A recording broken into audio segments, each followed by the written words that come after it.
तर पहलगाम हल्ल्याबाबत ज्येष्ठ समाजसेवक अण्णा हजारे यांनी प्रतिक्रिया दिली असून काही देश विरोधी लोकांना एकोप्याने राहणारे लोक नको आहेत म्हणून ते असं खोडसाळ कृत्य करतात।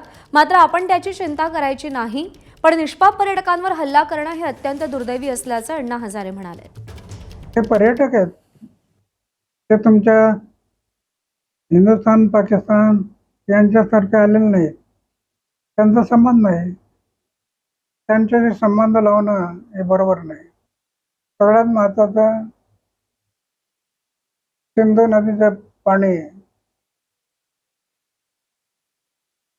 जर थांबलं, नाक दाबलं तर तोंड उघडतं असे म्हण आहे।